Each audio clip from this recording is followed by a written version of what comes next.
de alguna manera la charla la comienzo con mi interés por la naturaleza, y ahí estoy preguntándole al caballo que era mi madre, en la casa de mis abuelos, en los Cardales, quizá qué me podía contar de la vida, qué me podía contar de la naturaleza. Shakespeare le dice a través de Hamlet a Horacio que hay muchas más cosas en la naturaleza de las que podemos llegar a imaginar. Esa es básicamente la traducción de esta hermosa cita de Hamlet. Y es un poco lo que yo he descubierto a través de la ciencia, en estos 40 y pico de años de hacer ciencia, que la naturaleza es maravillosa y que no deja de sorprendernos. Así que les voy a contar un poco cómo llegué yo a todo eso que fui descubriendo, en gran parte en Boston, pero muy previamente también en la Argentina. Yo comencé mis pasos, mis primeros pasos de educación empezaron acá, en la escuela Juan José Castelli, estaba en Arenales 1060, y como tantas cosas en la vida, ha desaparecido. O sea, yo pasé 7 años, inauguré la doble escolaridad, esta es la primera escuela, la escuela número 1 del Consejo Escolar primero, pero esa manzana, incluida la placita Fray Mocho que estaba detrás, o sea, viendo a Santa Fe, desapareció, es ahora la 9 de julio. O sea que hay recuerdos que están en mi mente, en mi corazón, pero que son intangibles, y han pasado varios de esos a lo largo de mi vida. Este es uno que yo recuerdo mucho, a partir de esos primeros pasos. Acá bien, estas son inasistencias, no notas, o sea, realmente consideraron que podía aprobar el grado y que podía pasar de grado. Lo que es interesante, que yo a partir de ese primer inferior ya me daba la oportunidad, yo leía, escribía, hacía aritmética, dibujitos, no tengo tiempo, no lo presenté, pero lo que es interesante es que esto muestra la premura con la que yo quería estudiar, y mi familia y el sistema educativo, porque en realidad yo nací 3 meses después. O sea que acá el 6, que es el 12 de junio, no es el día de mi cumpleaños. Pero bueno, detalles aparte, comencé y soy un producto de la educación pública argentina, en toda su extensión. Saltamos porque no les voy a contar sobre la Facultad de Veterinaria, sobre los años de estudios, sino les presento, que ya lo introdujo Ana, al doctor Ignacio León Racing, a su esposa, Lucrecia Romera, y a la mía, Mónica.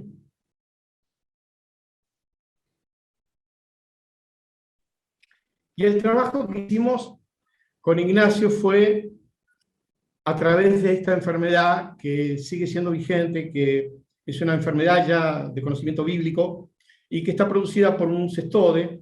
Este es un parásito muy chiquitito, es una tenia que generalmente parasita el estadio adulto en el perro, y que normalmente hace un ciclo a través de los estadios larvales en animales de granja y eventualmente en el ser humano. Y produce algo así como quistes, que son estos. Y lo trágico del tema es que es una de esas enfermedades que se llaman neglected diseases, o sea, enfermedades desatendidas, enfermedades de la pobreza, enfermedades de los lugares donde lamentablemente, bueno, hay una interacción posiblemente no sana entre perros, animales de granja y seres humanos. Es el día de hoy que todavía no tiene cura, y lamentablemente, bueno, los pacientes llegan con este tipo de lesiones tarde en su vida. Ignacio estaba interesado en fenómenos de transporte. Yo heredé eso, venía del grupo de Cereijido, Marcelino Cereijido, un biofísico conocido, muy reconocido, y yo tuve varias interacciones con el grupo que originalmente fundara Marcelino Cereijido.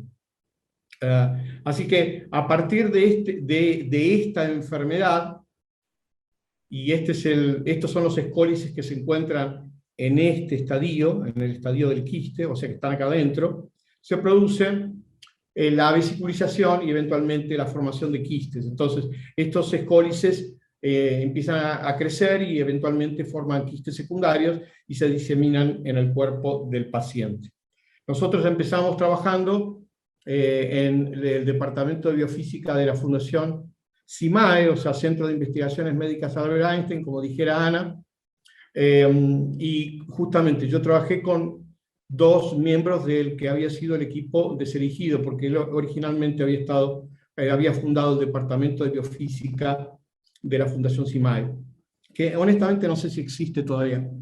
Pero bueno, en este caso en particular, lo que nosotros habíamos estado haciendo era determinando qué inhibidores metabólicos podían modificar el contenido de sales, en este caso sodio y potasio del parásito, y encontramos la primera demostración con el efecto de la guabaína de un transporte a través de la bomba de sodio y potasio. O sea que ese es básicamente el tenor con el cual yo comencé todos mis estudios, que de alguna manera son la continuación de algo que habían empezado Ignacio Reising, Carlos Ravito, Julio Moreno, había varios en el grupo de Cereigido, y que habían estado estudiando en realidad la piel de rana. Salté de los primeros pasos de escuela secundaria, de primaria, a mi tesis de doctorado, porque justamente en el camino yo aprendí a disecar ranas, a ayudar a un rabino a hacer su tesis de doctorado, porque no le gustaba matar los animales, pero sí hacer los experimentos. En el Instituto Lanari, yo era un chico de primer y segundo año de la facultad, y así fue como fui creciendo en ese ambiente, con Ignacio llevándome de la mano y bueno, explorando los distintos caminos de la biofísica. De ese periodo, que lamentablemente la UBA en ese momento no tenía doctorado, porque había recientemente separado su Facultad de Agronomía y Veterinaria en Facultad de Ciencias Veterinarias y Facultad de Agronomía, y todos los doctores habían terminado en agronomía, porque eran agrónomos. Así que bueno, terminé en la Universidad Nacional de La Plata, que me acogió y tomó con beneplácito el tema, y bueno, me doctoré ahí. Lo que es interesante es que este artículo que les acabo de mostrar en realidad tenía una versión anterior en la Revista Argentina de Parasitología del año 1979. O sea que desde entonces ya veníamos trabajando con el tema. Es una revista que sucumbió muy poco tiempo después de ese número. Después creo que hace pocos años, relativamente pocos años en comparación, volvió a surgir. Por esos avatares del destino, casi 35, 40 años después, yo empiezo a trabajar nuevamente con este amor temprano de mi vida, y anecdóticamente acá les muestro un cantielo auténtico, no es un Spilimbergo, pero bueno, este es uno de los dibujos originales de mi tesis de doctorado, donde muestro al Scolex convirtiéndose, vesiculizándose, convirtiéndose en un quiste, o eventualmente yendo al estadio adulto. Es una, digamos así, versión un poco fabulada de lo que ocurre con los estadios del parásito. En el último año, cuando terminé con mi tesis de doctorado, ya Ignacio me había acompañado y me había ayudado por mucho tiempo, terminé el Instituto de Investigaciones Cardiológicas, el ININCA, un instituto en el cual estuve un año y medio, pero en el cual yo conocí a mis primeros investigadores superiores. Esto, afectuosamente, era el Instituto del Viejo Tacchini, o sea, Alberto Tacchini padre, un instituto que originalmente era la Facultad de Medicina, después se convirtió en instituto de doble dependencia, digamos, y yo trabajé con Mario Fernández Villamil, un biofísico de ley, donde estudiamos el transporte de potasio a través de la pared arterial del perro. Utilizamos análisis compartimental o comportamental, y yo había estado estudiando en mis ratos libres, iba a la Facultad de Farmacia y Bioquímica, cursé, mientras hacía mi doctorado, las fisicoquímicas 1 y 2, por lo cual se me consideró loco por los estudiantes de los últimos años de bioquímica y de farmacia, porque únicamente un loco podía llegar a entretenerse con tremendos tótems de la biofísica, como Patricio Garrahan, Alcides Rega, Juan del Hacha, conocí a Stopani, una cantidad de personas que fueron formando. Venía Gregorio Weber de Estados Unidos a dar conferencias, Alberto Boveri, o sea, la biofísica la viví desde adentro y desde el comienzo.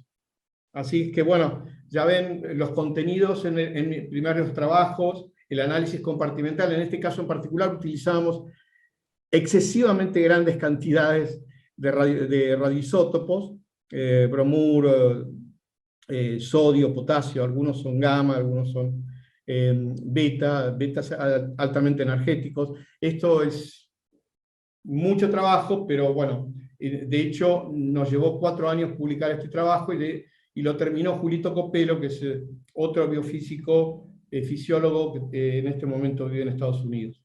Y un día, ya para el 81, 82, yo subí estas escaleras en la calle Obligado, para entrar a la Catedral de la Ciencia. Esta fue la catedral indisputable de la ciencia en la Argentina. Esto es lo que yo vi. Me esperaban en el almuerzo, acá, bueno, ven al doctor Luis Federico de Lerbar, acá a Velocopitó, y yo tuve que pararme ahí mientras ellos comían y contarles de mis quistes, y convencerlos de que sabía lo que estaba diciendo. Yo estaba aterrado. Pero bueno, de resultas que el doctor Leloir finalmente me concede, para mí, un honor, es obtener una beca del programa Fogarty Internacional para ir a trabajar a Boston. De hecho, ese año fuimos 2 los becarios de Latinoamérica, y era otro argentino, otro egresado de un grupo de Marcelinos Elegidos, de Julio Moreno, que era Pedro Salas. Y nos fuimos a Estados Unidos. Así que a partir de ese entonces yo hice una serie de estudios de distinta naturaleza en el Hospital General de Massachusetts, en MGH, y acá, bueno, le muestro a Ana el PIN, o sea, de los 25 años, que el de los 30 está esperándome con un cuadro de este edificio. Este es el Bulfinch. Es el lugar donde convencionalmente todos los departamentos del hospital se sacan fotos una vez al año, y donde se hizo la primera operación de éter que ustedes seguramente han visto en algún momento.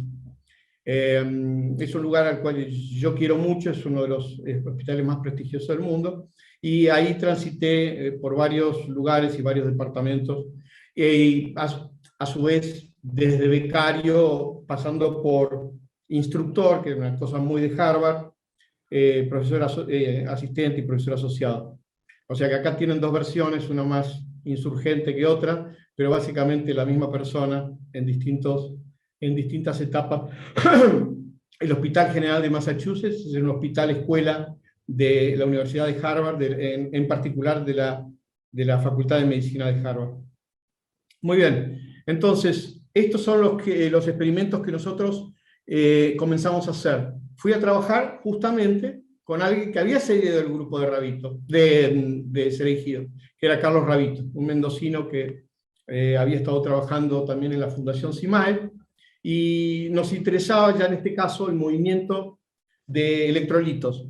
Hasta el momento en que yo llegué, Carlos Rabito estaba estudiando el transporte de sodio a través de células en cultivo, una línea que después nosotros continuamos trabajando mucho, que es la LLSPK1, que es originariamente del túbulo proximal, pero él estudiaba cotransportadores, o sea, sistemas de absorción de la pars recta del túbulo proximal.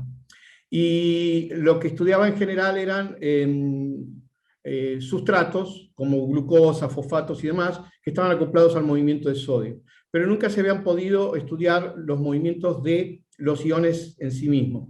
Así que nosotros diseñamos, o sea, hice una técnica simple, que era tomar una celulita, inhibirle la bomba de sodio y llenarla de potasio, porque si no, con la bomba inhibida, no habría potasio, se llenaría de sodio. Entonces yo hacía las células, las convertía, acá está el núcleo, digamos, las convertía en vesículas, a partir de las cuales yo podía llenar o cargar con sodio, con potasio y estudiar la cinética de movimiento. Lo que nos interesaba era esta parte, o sea, los movimientos unidireccionales de sodio y de potasio. Y acá, con esta técnica, nosotros logramos observar que en presencia de un gradiente de protones, en este caso, tenemos un incremento en la entrada de sodio dramático respecto de la entrada de sodio en ausencia del gradiente de protones.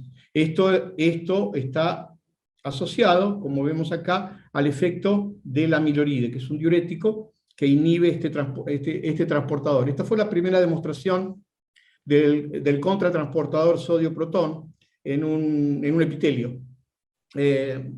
Con esta técnica también estudiamos un transporte que llamamos electrodifusional o conductivo, cuando en realidad en esas épocas se pensaba que el tubo proximal tenía solamente transportes neutros o transportes electrogénicos, pero siempre acoplados a sustratos, como el sodio, el fosfato, el lactato y demás.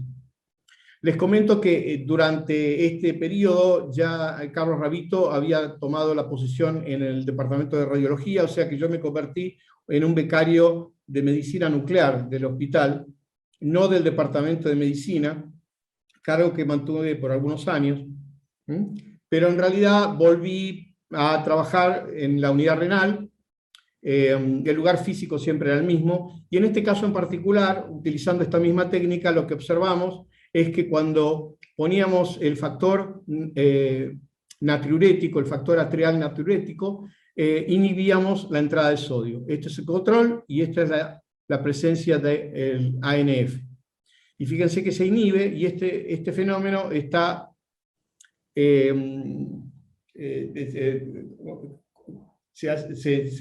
se produce la mímica con el 8-bromo AMP cíclico. Este es un fenómeno que es equivalente a lo que ustedes esperarían de una pastilla azul como el Viagra. Este es el mecanismo por el cual funciona. Acá está la curva dosis-respuesta del factor natriurético, y este fue el primer efecto no cardíaco del factor natriurético. O sea, habíamos obtenido el primer efecto renal del factor natriurético. De esa época tenemos varios artículos, y bueno, les voy a ir mostrando distintas líneas de trabajo. Este fue el comienzo de transporte, mi comienzo de transporte en la unidad renal del hospital. Acá está la unidad renal, acá está Denny Aucielo, que era el flamante director del departamento, después se convirtió en director del departamento de medicina.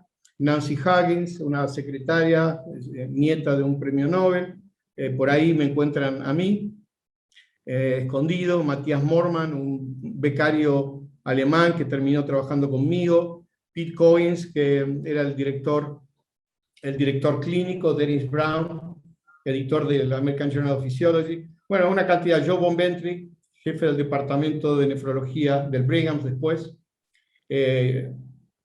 Acá Charlie Mallis, que había trabajado con Leninger. O sea, era un grupo chico, pero era un grupo selecto. Aprendí mucho, y ellos aprendieron también de las cosas que hacía, las locuras que hacía.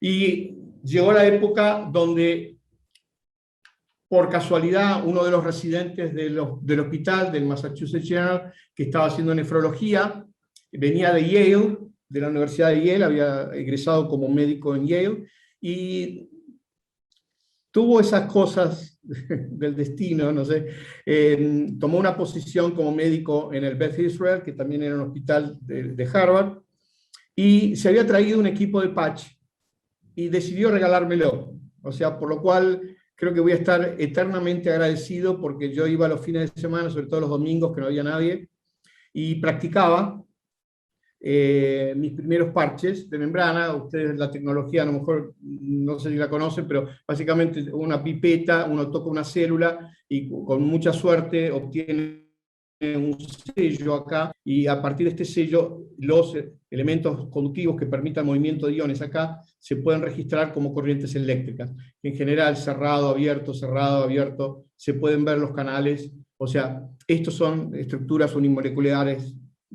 Hay distintos detalles. Edwin Neher y Bernd Sackmann eventualmente recibieron el premio Nobel por esta técnica. Y estos son mis primeros trazados. En esa época los imprimíamos.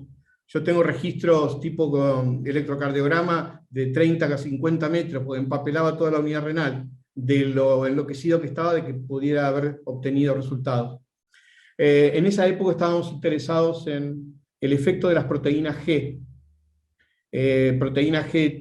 triméricas. No voy a entrar en los detalles de cada uno de los temas de trabajo, pero básicamente en ese momento estaban, digamos así, en auge la posibilidad de que los canales fueran efectores de sistemas de proteína G, o sea que la proteína G era el regulador del canal.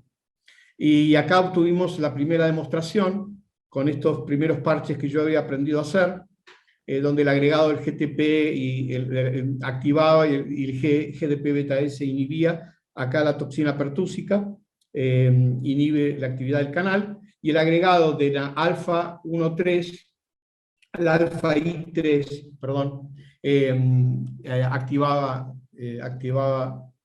el canal. Esta proteína nos la dio Lutz Birnbaumer, que después requirió que nosotros hiciéramos un trabajo más extendido con él, pero que lamentablemente desmitificó el tema de que los canales, en este caso epiteliales de sodio, estuviesen asociados a la proteína. O sea, el camino metabólico en este caso, observamos, era el de la lipoxigenasa, o sea, uno de los caminos del metabolismo del ácido araquidónico. O sea que no era efectivamente un efector. Esto nuevamente lo hicimos en la unidad renal, y serán básicamente nuestros trabajos. No son los mejores trazados, ¿okay? Pero se pueden ver el cerrado, el abierto, los cerrados y abiertos.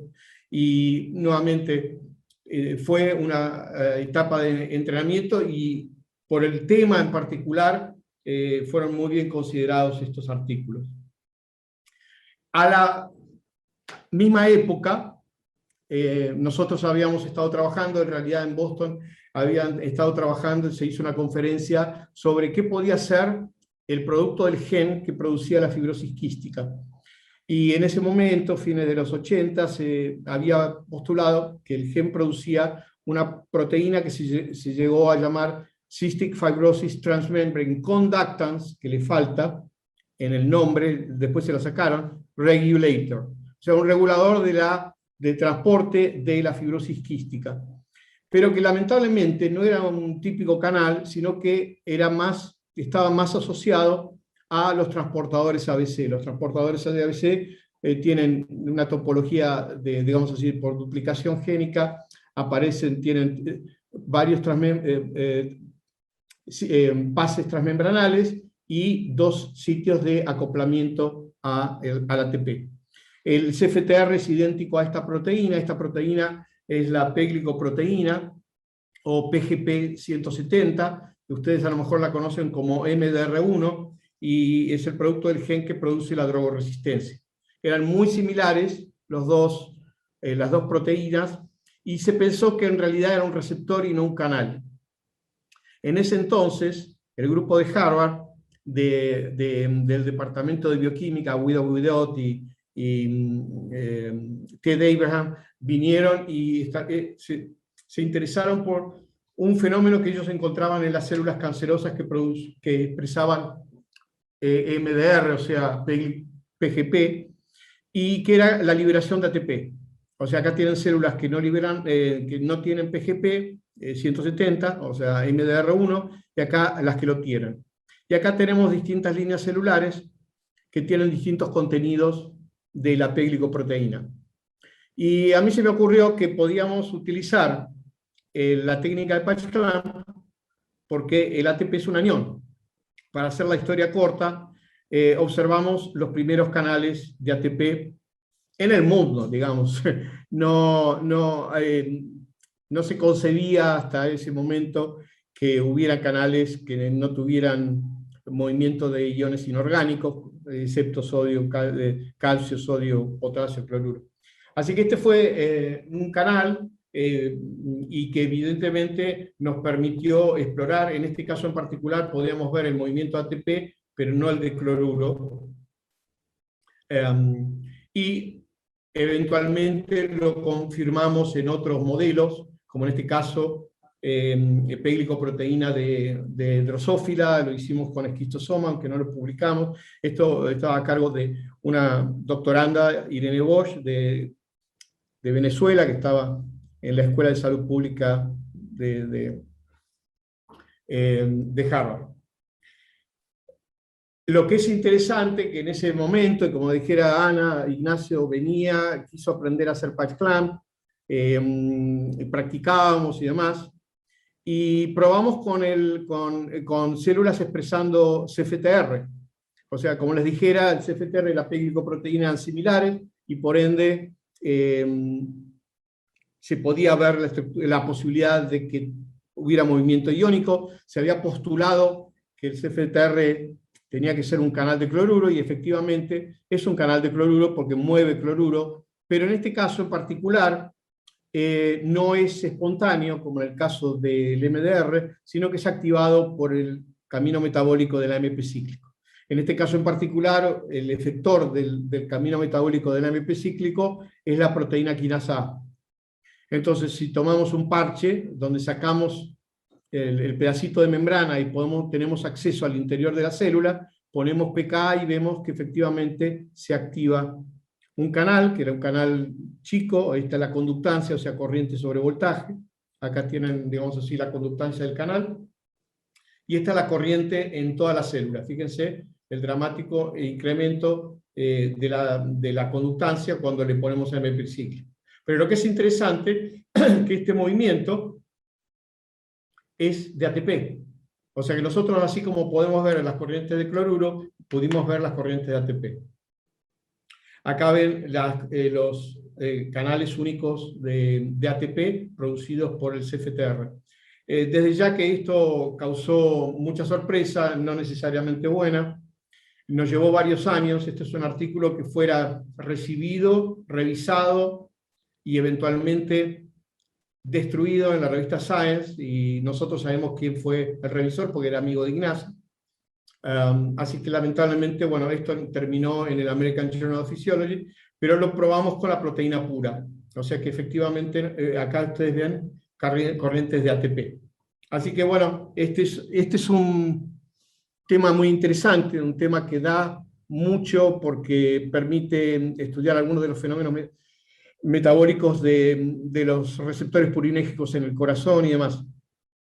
También está asociado a la respuesta xenobiótica en distintos modelos celulares y animales. Lamentablemente no ha llegado a los libros de fisiología todo esto. Acá están algunos de los artículos que hemos publicado a lo largo de los años sobre este tema. Muy bien. Así que no ajenos a las controversias, hemos logrado descubrir este mecanismo bastante interesante, porque el ATP tiene la posibilidad de acoplar cationes que pueden llegar a ser dañinos para las células. Es un mecanismo xenobiótico de protección bastante primitivo. En el interín pasábamos muchas veces los veranos en Maine. Acá ven el Mount Desert Island, el laboratorio de biología marina. Acá está mi técnico y una de estudiante que vino a hacer trabajo por 2 años. Nos llevábamos todo el equipo de Patch, nos divertíamos un poco acá, Denia Ocielo y yo, en uno de los trails, así caminando por las rocas de Maine, y acá teníamos cabañas donde hacíamos investigación.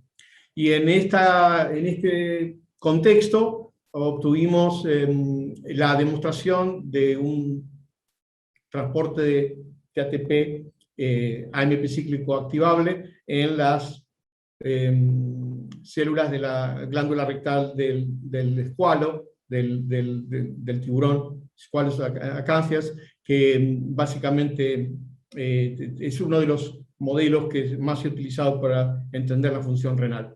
Así que nos permitía ir en el verano, esto por invitación era, pero nos encontrábamos con fisiólogos de todo el mundo que alquilaban en ese verano.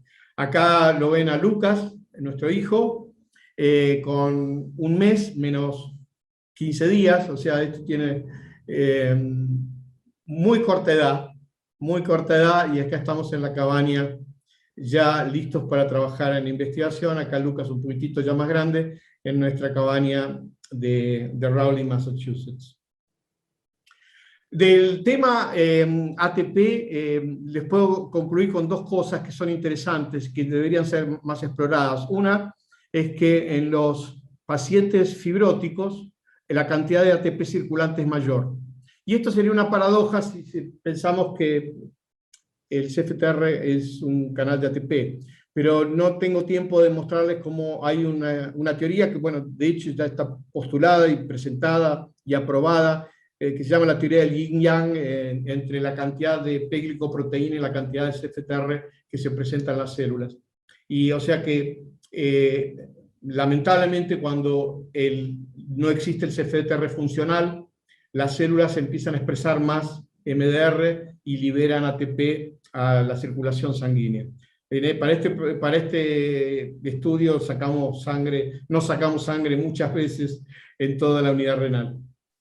Finalmente les quiero contar del tema, no ya ATP, pero el tema CFTR, el trabajo que hicimos con Paul Samechnik, acá lo tienen, acá de unos 92 años más o menos, profesor emérito de Harvard, una persona a la que yo quise muchísimo y con la que hicimos un trabajo que nos llevó unos 6-7 años, donde logramos insertar las 3 bases, o sea, que nos permitían restaurar el fenotipo más común de fibróticos quísticos.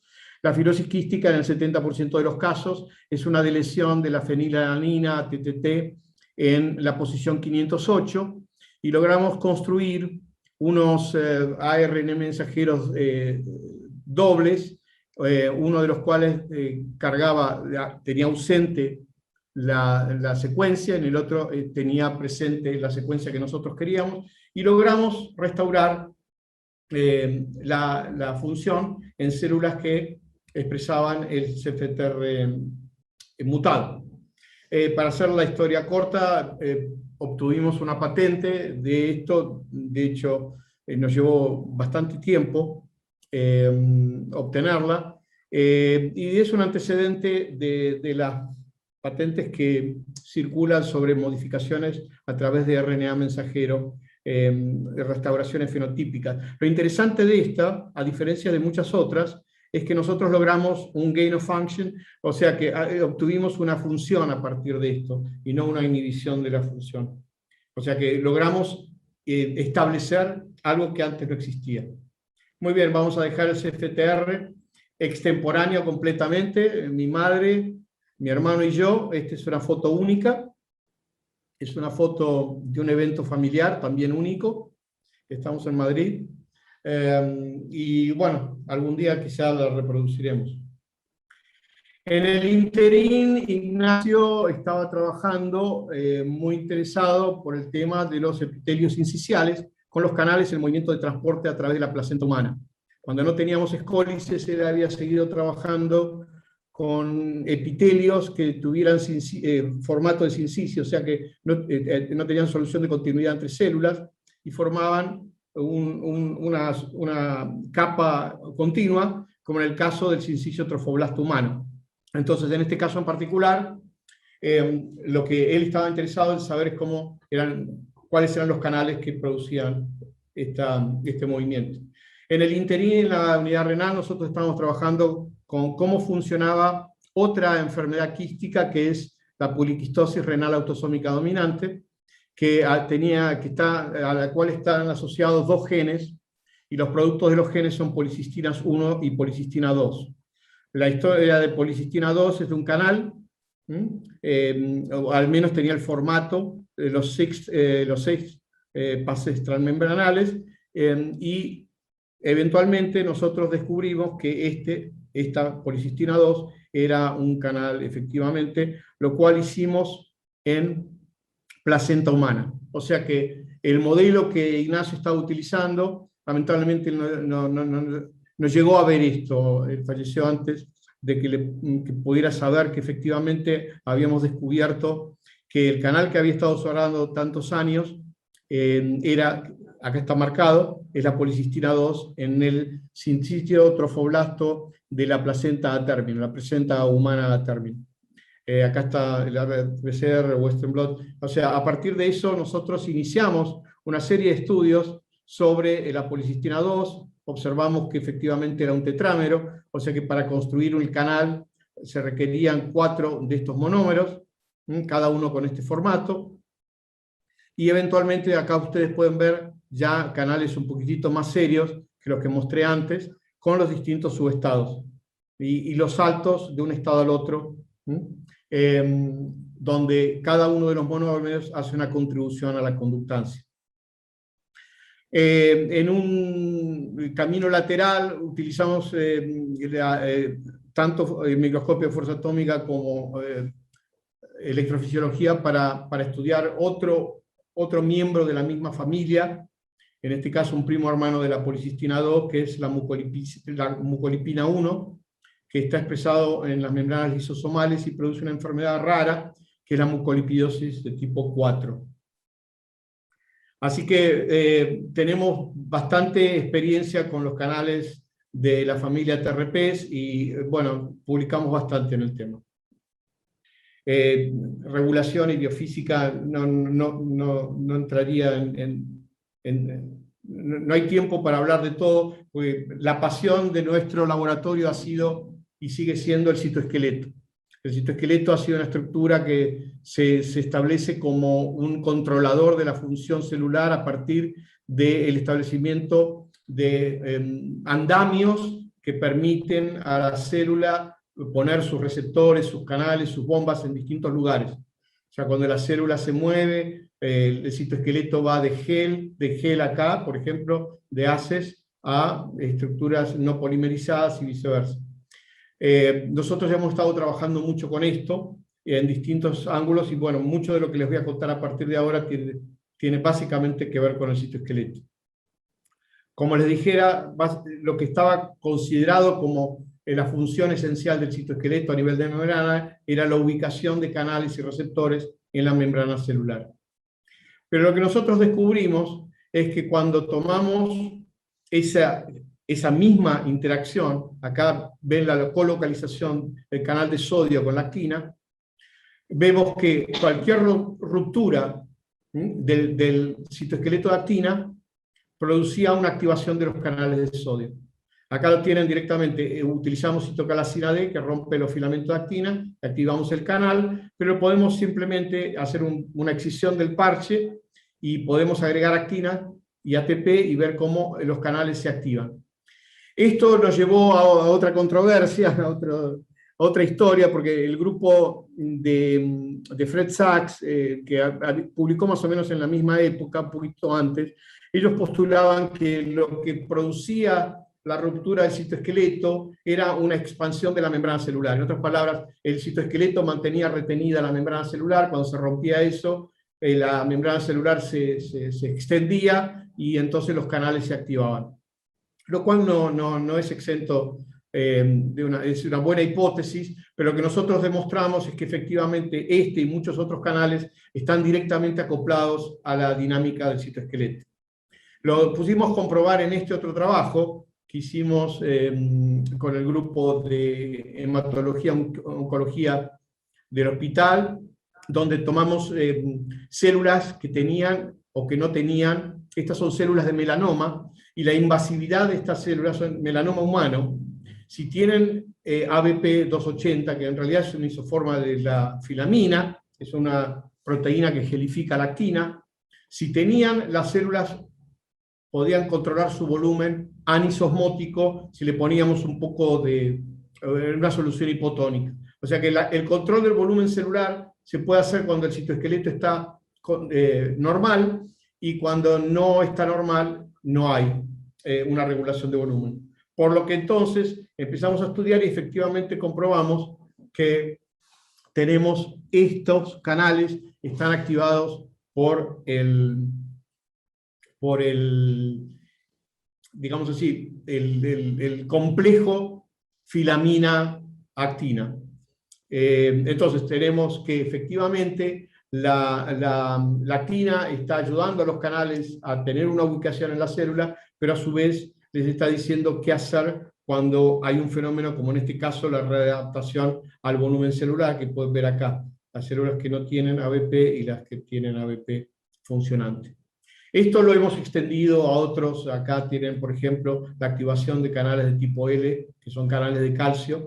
En este caso estudiamos con un ratón que era deficiente en gelsolina, que es una proteína que gelifica la actina, y encontramos que efectivamente nosotros podemos perfectamente eliminar las corrientes de calcio dependiendo del estado actual de la actina.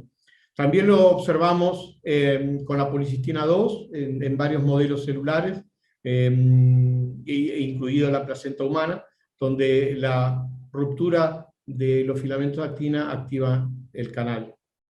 Así que observamos que eso es un fenómeno generalizado, y hemos observado también que hay varias proteínas que se acoplan, en este caso a la policistina 2. O sea que pudimos observar y podemos estudiar con la gente del grupo de fisiología de la Universidad de Edmonton qué regiones de las proteínas acopladoras de actina están asociadas o unen policistina 2. O sea que podemos específicamente delimitar cuáles son las interacciones moleculares. Nuevamente, algunos artículos publicados por nuestro grupo sobre este tema. Y pasamos a una de las técnicas que más nos ha servido para una serie de estudios, que es la microscopía de fuerza atómica, que básicamente es un sistema de pantográfico, o sea, tiene una punta muy chiquitita, y van tocando la superficie y van registrando una deflexión a partir de un haz de luz. En este caso es un láser, y pueden obtenerse datos a nivel subnanométrico. En este caso les puedo mostrar algunos ejemplos. Por ejemplo, acá vemos la polimerización de actina por el agregado de ATP. Acá tenemos la diferencia cuando le agregamos DNasa 1, y acá cuando agregamos, en el caso de actomiosina, o sea, miosina y actina, le agregamos ATP, cómo se forman los bandos que se ven en el músculo, y acá tienen el cross-linking, o sea, el gel tridimensional de ángulo ancho entre la actina y la filamina. Lo que logramos con esta técnica fue ver no solamente la actina, acá la ven acá, sino al CFTR. Y lo que observamos es que cuando tomamos CFTR y le ponemos actina, el CFTR se comporta como una proteína acopladora actina. En otras palabras, los canales utilizan su estructura para organizar a los elementos del citoesqueleto.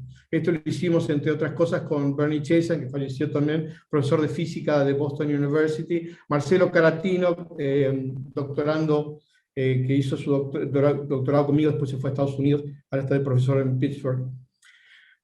Otra de las maneras en que es útil la microscopía de fuerza atómica es poder determinar el número de monómeros que están acoplados en un canal vivo, en este caso la policistina 2, pero que también la estudiamos con el TRPC1. No voy a entrar en los detalles, pero básicamente podemos reconocer en una estructura tetramérica cuáles son policistina 2 y cuáles son TRPC1. Esto nos ha permitido identificar estrictamente la estructura de la policistina 2 y de otros canales como el TRPC1 y los heterooligómeros. Acá la ven ya listada, le van a ver el nombre de María del Rocío Cantero, que ha sido mi mano derecha por tantos años, y algunos de los otros miembros que eran todos del grupo de Ignacio, cuando tuvo su laboratorio en la Facultad de Farmacia y Bioquímica, en la Cátedra de Química General e Inorgánica.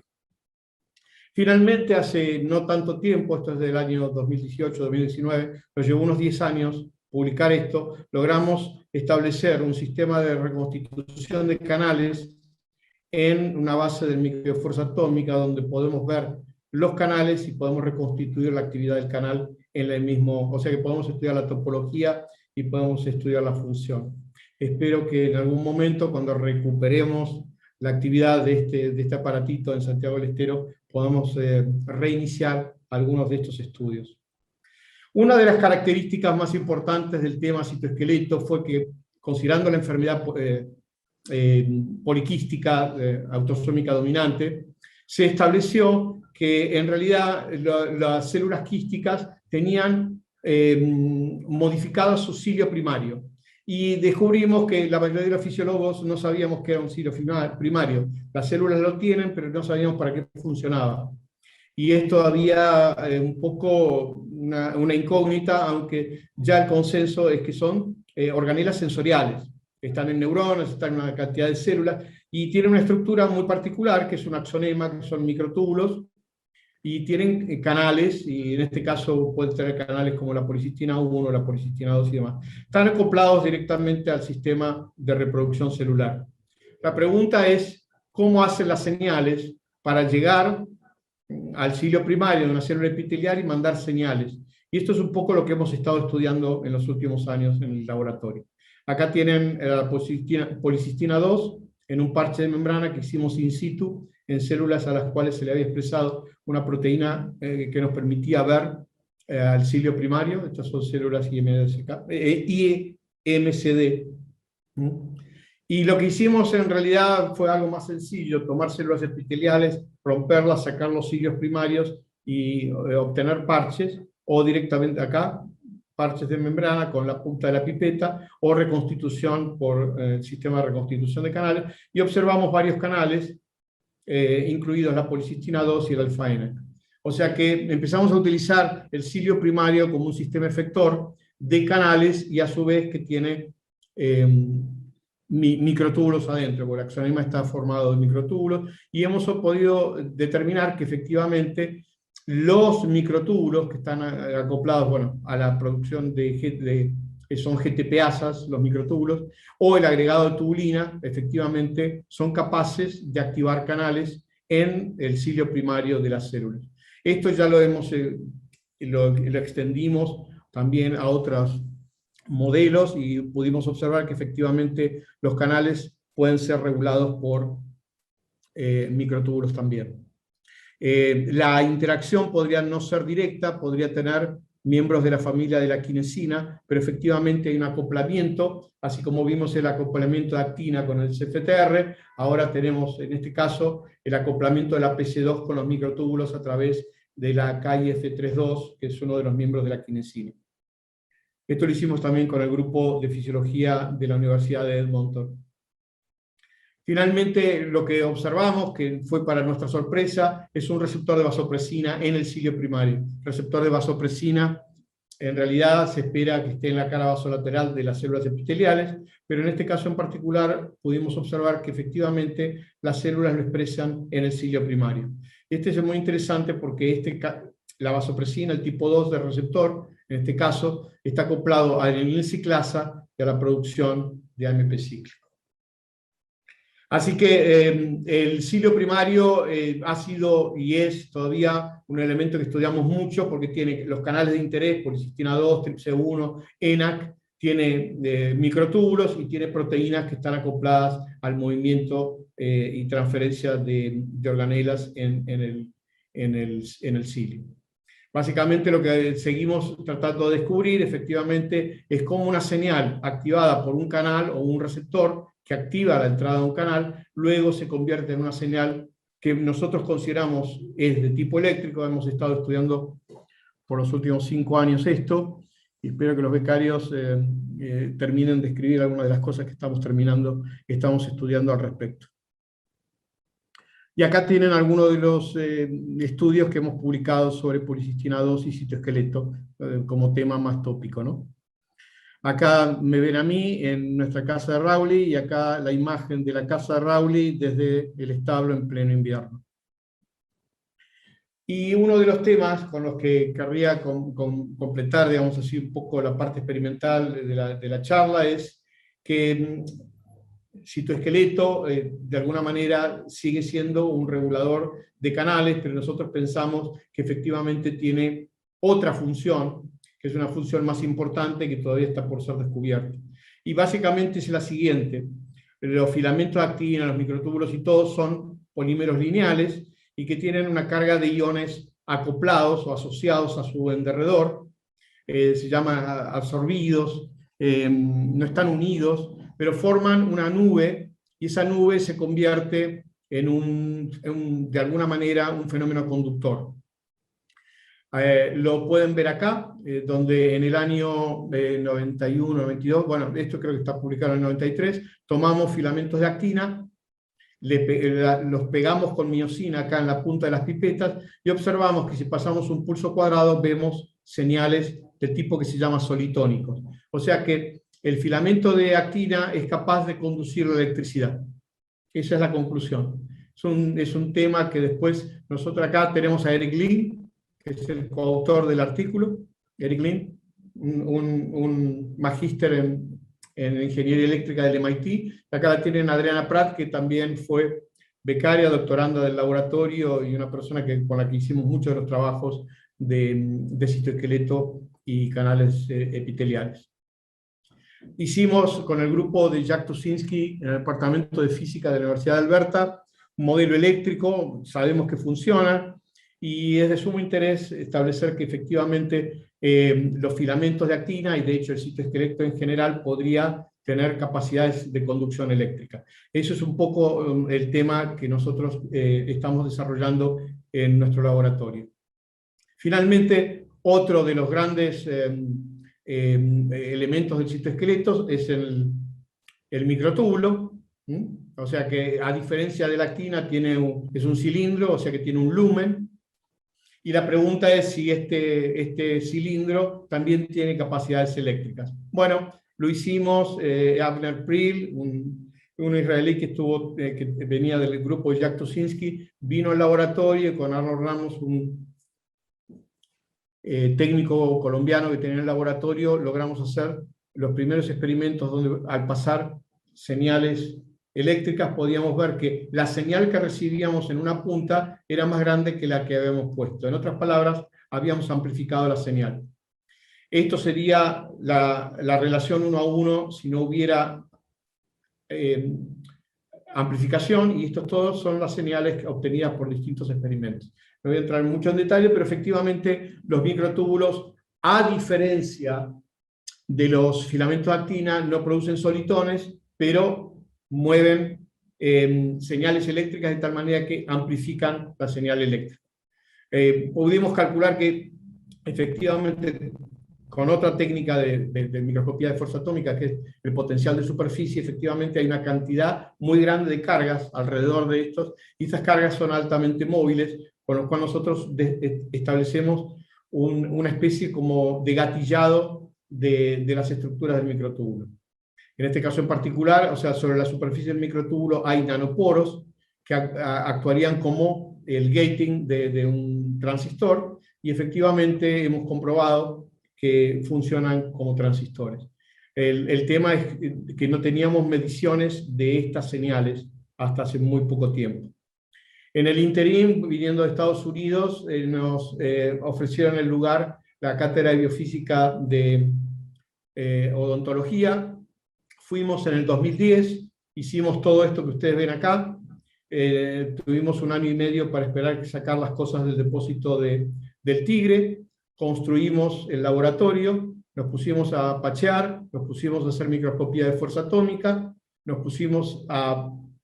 De hecho, esta incubadora ahora está en Santiago del Estero. Esta la construimos en una carpintería en la calle Medrano. Pusimos el laboratorio a punto y lo tuvimos que deshacer 3 años después.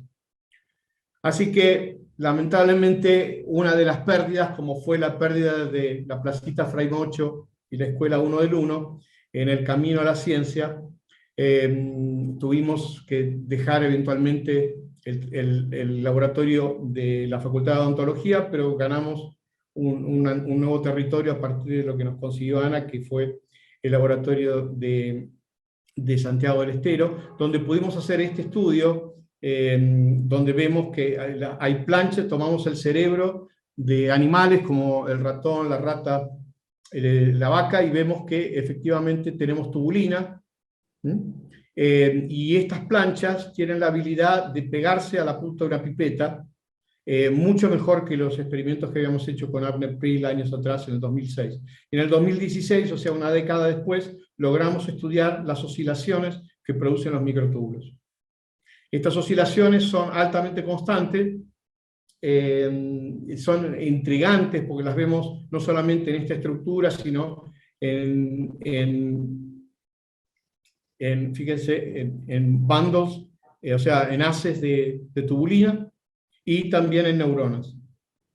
O sea que cuando tomamos neuronas, las permeabilizamos, estas son neuronas de hipocampo, y podemos observar estas señales eléctricas que ahora estamos estudiando. En otras palabras, hay vida eléctrica dentro del citoplasma de las células, y esa vida eléctrica está asociada a microtúbulos. Y de hecho a actina, pero no tengo tiempo de entrar en esos detalles, pero sí es un área de mucho interés para nosotros en el laboratorio. Estamos trabajando con modelos eléctricos de estas oscilaciones, y lo importante de todo es que recientemente, este año, hemos publicado con un grupo de Inglaterra que efectivamente, si tomamos esos microtúbulos, los podemos hacer que se entrenen, de tal manera que hemos logrado una pequeña computadora a través de la conformación de microtúbulos asociados a microelectrodos. En otras palabras, podemos entrenarlos como si fueran, digamos, circuitos inteligentes. Esto nos permite la posibilidad de establecer por primera vez que tendríamos a lo mejor un efector directo de la memoria, no solamente en el cerebro, sino la memoria celular. O sea que efectivamente los microtúbulos tengan la capacidad de generar información y mantenerla. O sea, la memoria podría estar encerrada en las propiedades eléctricas de las tramas de microtúbulos. Estos son algunos de los artículos que hemos publicado en Cables, la teoría de los cablecitos, como dicen afectuosamente en mi familia. Y bueno, este es un tema que seguimos trabajando día a día. Y obviamente la última etapa la termino con Ana nuevamente. Acá estamos en la inauguración del INSATE, del Instituto Multidisciplinario de Salud, Tecnología y Desarrollo, que tiene unos 4 años casi, estamos desarrollándolo. Las líneas de trabajo en el laboratorio, bueno, acá tienen algunos de la gente del grupo. Hay un bioterio, este es el microscopio que traje de Boston y que siguió circulando. Acá tienen algunas de las autoridades, acá está el señor rector de la universidad, UNCE, la señora secretaria de Ciencia y Técnica, acá está Atilio Castañaro, el director del CCT, NOA Sur, y acá, chiquitita, ven a Ana Franchi, la presidenta de CONICET. Esta es una visita relativamente reciente al instituto. En el instituto, nuestro grupo está entonces asociado nuevamente, después de 40 años vuelvo a trabajar en el proyecto institucional en hidatidosis, donde hemos podido obtener, trabajo de Antonella Carabajal, por ejemplo, datos eléctricos de hígado humano y pulmón bovino. Noelia y Anto han descubierto, bueno, entre todos han descubierto que podría haber un ortólogo de la policistina 2 en el Echinococcus, lo cual vuelve a encerrar algunos de los aspectos con los que habíamos empezado. Nos permite empezar a pensar en blancos moleculares para eliminar la enfermedad, vacunas. Bueno, hay una serie de proyectos que están asociados a esto. Tenemos un proyecto institucional de una salud, o sea, donde tratamos de estudiar el fenómeno global de la hidatidosis por la producción caprina, por la producción pecuaria y los animales de compañía y la enfermedad. Danoy en el grupo está llevando a cabo una labor excelente con esto. Nos ha permitido, entre otras cosas, afiliarnos y trabajar con el primer stand en el tema COVID, y nos ha permitido también registrarnos en el sistema de referente de salud, por lo cual esperamos poder ver pacientes y empezar a trabajar y obtener los datos y resultados e información sobre la enfermedad, y aplicar todo lo que hemos estado conociendo en los distintos aspectos. Y llegué al final. El final es en blanco. Lo puse a propósito como una reflexión. Una reflexión donde quiero dar mi agradecimiento a toda la gente a lo largo de los años, la que me esté escuchando y la que no, la gente que me ha acompañado, la gente que no me ha acompañado, mis hadas madrinas, toda la gente, es innumerable la gente con la que he interactuado y con la que, de la cual yo he aprendido a distintos niveles. Es una reflexión a agradecer a mi familia científica, a la gente que he conocido a lo largo de mi vida, a los pocos modelos que efectivamente he querido tener en ciencia, y bueno, a la academia últimamente, obviamente. Para mí es un honor estar en compañía de ustedes, es un prestigio, y como les dije al comienzo, es de alguna manera un reconocimiento que no estoy habituado a seguir, me emociona todavía, y les agradezco mucho, y espero estar a la altura, espero estar a la altura de ustedes. Así que no tengo nada más que decir. Bueno, muchas gracias, Horacio, por una conferencia tan interesante en la cual se ve claramente que la ciencia es una aventura sin fin, que creo que es lo más hermoso que podemos vivir los que la practicamos. Horacio está dispuesto a recibir preguntas, si quieren hacerlo por el chat, o si no, levantan la mano y Gonzalo les habilita el micrófono. Bueno, una excelente conferencia. Realmente el viaje ha sido largo desde el comienzo hasta ahora, y no es fácil acordarse de todo lo que nos contó. Pero me quedé intrigado con esa mutante de ganancia de función en el canal. Si, eventualmente, CFTR, bueno, nosotros lo llamamos CFTR. Sí. En realidad no es una mutante, es el primer descubrimiento de un gain of function. O sea, restauramos, insertamos 3 bases en la secuencia del RNA mensajero, o sea, transcripción, traslación de la proteína. ¿Y se usa, se aplica, se usa en terapia? Cuando nosotros lo hicimos, Paul estaba muy interesado, se lo dio al MGH, al Mass General. Hicimos 2 patentes con eso. El MGH, como había tomado los trámites de la patente, se licenció a una compañía holandesa que juntó $150 millones, de los cuales yo no vi nada, o sea, muy poquito, creo que habré recibido $2.000 en su momento, pero que nunca llegó a fase 3. Muy prometedor, ahora no me acuerdo, yo dejé el papelerío hace cosa de un año, recibí información del MGH que lamentablemente la compañía discontinuaba. Yo hablé con el dueño de la compañía en su momento, me llamaron, me querían ofrecer como asesor, no acepté, pero era un caso de una persona, dueño de una compañía farmacéutica, en realidad de biotecnología, con un hijo fibrótico, y bueno, se pusieron muy entusiasmados. No sé en qué terminó eso, pero lamentablemente no llegó a fase 3. Porque parece promisorio, digamos, ahora con la... Sin lugar a dudas, sin lugar a dudas. Lamentablemente yo no lo continué. De hecho, Paul dejó una compañía, uno de los autores de la patente sigue con esa compañía. Lamentablemente, nosotros la habíamos probado con otras mutantes de la misma enfermedad. Nos aceptaron solamente patentar el Delta 508, porque nosotros queríamos generalizarla. Y bueno, obviamente en este momento está, o sea, de hecho yo la quería utilizar con otros modelos que permitieran utilizar un fenotipo, restauración de un fenotipo como, no sé, auditivo en ratones. Hay mutaciones que permitirían la restauración rápidamente, se podría pescar el fenotipo.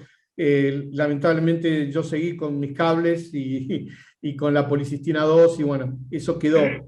Pero sí es muy promisorio. Gracias por mencionarlo porque es un tema que, bueno, ojalá tuviera gente disponible y ganas de seguir. De hecho, espero poder aprovechar algunas de las cosas que aprendí en ese camino para hacer nuevas estrategias para otras enfermedades. Gracias. Lo mío no va a ser específicamente una pregunta, aunque seguramente después se me va a ocurrir algo, pero sí quisiera hacer un comentario, porque Horacio Cantiero, estás en Santiago del Estero. Eso fue parte de una política, voy a pasar un aviso, que inició el CONICET hace muchos años, cuando Marta Rovira era presidenta, y por ahí está Marta, como estás Marta. El primer CIT, Centro de Investigación y Transferencia, que se generó fue el de Santiago del Estero, y la primera directora fue Ana Anton. Correcto. El tercero fue en Jujuy y me tocó a mí. Entonces, esa fue la larga lucha para llevar investigadores a Jujuy, a Catamarca, que estaba Ricardo Farías, no sé si está, a Santiago del Estero. Creo que ver esta conferencia, yo no entendí prácticamente nada porque de eso no entiendo, pero revela el nivel de alguien que se incorporó a Santiago del Estero y que si no hubiese sido por una acción política del CONICET a través de los CIT, yo no creo que a vos, Horacio, se te hubiera ocurrido ir a trabajar a Santiago del Estero, ¿no? Ese es un comentario. ¿O vos siempre soñaste con ir a parar a Santiago del Estero? Wow. Es y no es. Es y no es. Porque, a ver, la pregunta podría ser, bueno, ¿y por qué te viniste a la Argentina? Yo tuve la oportunidad, y de hecho, algunos de la gente que está en la audiencia sabe que tuve la posibilidad de ofertas de ir a otros lugares de la provincia de Buenos Aires, provincia de Córdoba. Al menos tuve la opción de elegir. No era que se me mandó al frente y me encontré con el desierto de los tártaros. Yo hice una elección y creo que hice una elección, pero sí, efectivamente, cuando yo llegué a Santiago del Estero, me sentí muy impresionado por lo que vi. Y a partir de eso, sí, yo fui a mi gente y les dije, yo me voy. Si ustedes no quieren, quédense. Y de hecho, algunos se quedaron en la capital federal. No sé si es una política o no, porque, a ver, tendrías que saber un poco mi trayectoria. Entrar al CONICET me llevó 4 años y 3 incorporaciones. Yo vine con un lugar de trabajo que era la Facultad de Farmacia y Bioquímica. En su momento, el señor decano en ese entonces dijo no, cuando se enteró de que yo me presentaba. Después fue el INCA, el Instituto de Investigaciones Cardiológicas, donde yo había estado como becario. Tampoco funcionó porque el director en su momento no quiso. O sea, a ver, es duro volver después de tanto tiempo. Y yo agradezco que en su momento tuviera la oportunidad, a través de Mirta, a través de Ana, a través de gente, inclusive en Actividad ACID, que en ese momento estaba de rectora. O sea, se me ofreció una oportunidad de elegir y yo elegí. No, pero sí la oportunidad estuvo. Para mí el CITSE fue un logro, o los CIT son un logro. En este caso en particular caí yo, que venía de otro lado. Ahora nos está costando mucho traer gente a Santiago del Estero, mucho. Entonces yo entiendo de dónde viene el planteo y lo acepto, pero da las circunstancias de que, bueno, me agarraron a un loco que se largó y, bueno, no necesitaba quedarse en Buenos Aires en el IBISME o en uno de los lugares esos prestigiosos donde realmente se tiene todo. Y bueno, funciona. O sea, cuesta, pero funciona. Muchas gracias por la... Sí, no, gracias por la pregunta. No es una pregunta, ¿me escuchan? Sino Sí. un comentario. Yo soy paleontóloga y mi tema de trabajo son los bichos que vivieron hace 150 millones de años atrás. De manera que puedo decir que la mayor parte de la conferencia no la entendí, la admiré. Admiré una vida dedicada desde muy chiquito, evidentemente desde el primario ya se notaba una gran diferencia, un secundario especial, y después el haber encontrado, porque eso también hay que encontrarlo, gente absolutamente excepcional que tuvo el país. Y haberlo estimulado, evidentemente, para trabajar afuera, cosa que, por ejemplo, ya que estamos entre amigos, lo puedo comentar, Sí, en mi época, que tenemos prácticamente la misma edad, yo calculo que debo tener 2 o 3 años más, nada más. Bueno, por ejemplo, aquel paleontólogo que deseaba ir a estudiar afuera, era considerado un vendepatria. Cuando publicábamos, teníamos que publicar en español, porque quedaba muy mal, e incluso en el CONICET peligroso, que se viera que publicábamos en otro idioma, básicamente inglés, aquellos que teníamos justamente la necesidad por la temática de que lo nuestro se viera. Es decir, que la historia de la ciencia en la Argentina es muy amplia, de la misma forma que todos somos distintos lo que hemos vivido. Así que admiro la incorporación de cada uno, admiro en su caso, digamos, la diversidad de su vida, la posibilidad de estar en los lugares más fantásticos, más top, volver al país y instalarse y empezar de nuevo con todo lo que por usted comenta, que estuvo 3, 4, 5 veces para ingresar al CONICET.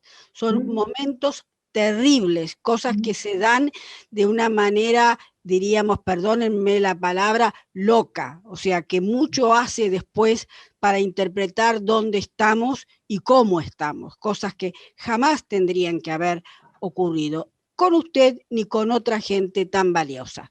Gracias por tenerlo entre todos nosotros. Un beso. Muchísimas gracias. Bueno, les agradecemos a todos los comentarios.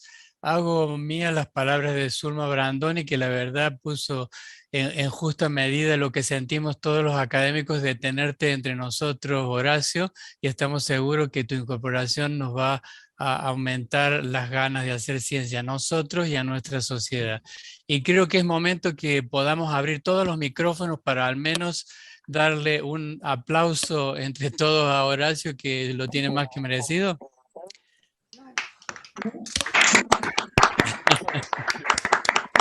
Y la próxima nos vemos en la academia con un vinito de por medio, ¿no es cierto? Sí. Muchas gracias a todos por su presencia.